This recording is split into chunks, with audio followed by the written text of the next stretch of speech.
Alabama A&M is on the way to the SWAC championship, to the delight of all those Bulldogs out there, and they'll possibly host the game, depending on the outcome of this weekend's contest in the SWAC. But how did these two teams get here? Alabama A&M, and let's bring UAPB in the conversation.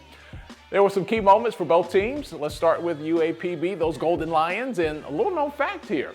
Coach Doc Gamble almost rolled out of town before the Golden Lions turned things around. 2018, I had a chance to leave. I could have left right at the end of the season and go back to the FBS level, and I decided I'd stay. And when I looked at everything, and I believed that, and I knew that we could win here, and we did do that in 19. That's what I wanted to do, was be a part of a winner. Just looking at my history before, I think I left a spot too early before when I knew they had a chance to win, but I was trying to, continue on and grow my, advance my career. But this time around, I stayed, and I'm happy I stayed, and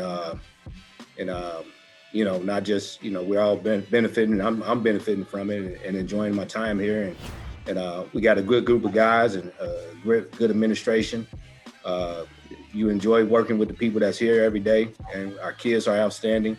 They haven't wavered. We've had a lot of different moving parts, some changes here and there. They haven't budged a bit.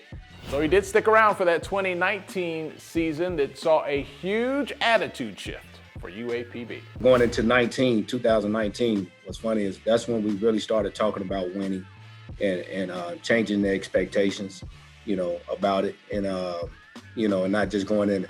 We still were in that phase of, well, we hope to win, and then now we're in the phase of expecting to win. So, and that's what it is right now. It's not a day that's going to go by around here, but I'm not talking about winning. And so we want to win in everything that we do, and it's starting to show. Now, while UAPB built the program off of key wins, this current crop of Bulldogs at A&M often look back at a key loss that signified where they would be today. It was last year, last year Classic meant something to us. We had to win that game to stay in contention and get the Alcorn. And we got the Alcorn last year, the last game. We was in the same position we were today. The winner of that game was going to represent the East. And, we was one play away. Take your hats off of those guys. They beat us at their place. They beat us by 6, but we scored a touchdown at the end, but our receiver stepped out. And so we was an inch away from being in the championship game a year ago. So we knew how close we were. We was a play away from last year. And so we knew we just needed to tighten up the bolts a little bit, and we'll really have a great chance to represent again this year. So we had the confidence. We knew coming in that we had a good football team and that we can compete with everybody in this conference. So, it started last year.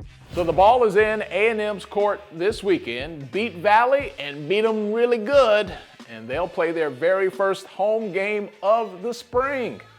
And it'll be for a SWAC championship.